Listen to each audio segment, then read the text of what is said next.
Hi everyone, the Lethbridge Hockey Hounds made a large contribution towards the education of the city's junior hockey players. The Hockey Hounds donated $132,000 to the Hurricanes Education Fund. It's their largest ever contribution.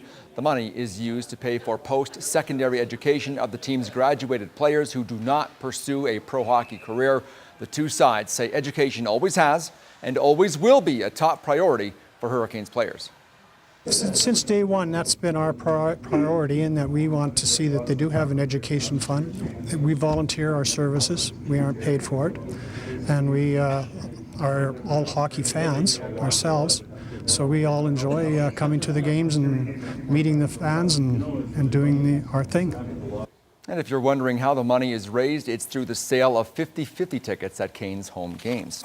It's an all-Alberta second round of the Western Hockey League playoffs in the Eastern Conference, that is. The Hitmen hosted Red Deer last night in Game 1 of that series. And do you think Brent Sutter made a good decision to part company with the Flames last year? Yeah, he sure did. The first period was a bit slow last night, sort of a feeling out period for both clubs, but the Hitmen did have a pair of good chances to score there. And then Calgary did find the net a little later on. The point shot was tipped in front by Brady Brassard. His fourth of the playoffs made it 1-0 Calgary. After 20 minutes, the Hitmen began the second period on the power play. Cody Sylvester sent defenseman Alex Roach in down the left side, and he slid one behind Patrick Bartosik from a sharp angle. 2-0 Hitmen, but the Rebels responded just 36 seconds later. 2-on-1 rush. Connor Bleakley fed Dominic Volek, who scored. Red Deer trailed 2-1 at that point, and Volek needs to work a little bit on his celebration, I think.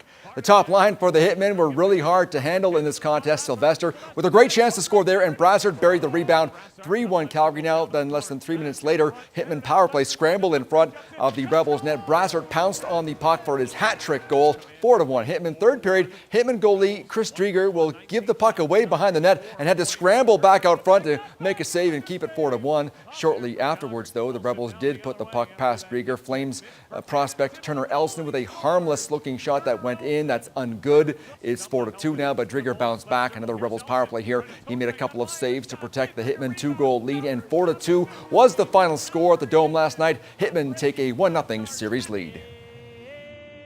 It's one of those things when you're just kind of in the right place at the right time, and playing with Sly, it's I think we've played together long enough now. It's just kind of, we know where each other are and we can find each other, and tonight I think it was just getting pucks in net and just getting to the right areas and making it hard on Bartosik. It's definitely the time of year that we need to play good at every game and every shift. And I think we did that for most part tonight, but obviously there's still room for improvement. That first game is always kind of feeling out the other team, and I think the last series was Swift Current. It was a 6-5 game, and that's not really the game we want to play, more of a defensive game. And I thought tonight we did an all right job. I think we can still tighten up defensively. As you might imagine, with what we know of Brent Sutter from his time with the Flames, he was very unhappy with the result of game number 1 last night. Our best players didn't start playing until third period, and it hurt us. It was a game where we just never, our top guys weren't engaged and weren't where they needed to be at this time of the year for your team to have success. Does that assessment also include your goaltending? I thought Patty was just okay. I didn't think he was, there was, you can't sit there and say there was any miraculous saves or anything like that. And, it is what it is. It's game 1. And game 2 is at 7:30 at the Saddledome. Also tonight, the other East semi gets underway. The defending champion Edmonton Oil Kings take on Medicine Hat. I will likely have the highlights of that one on our late show tonight at 11:30. Jackie?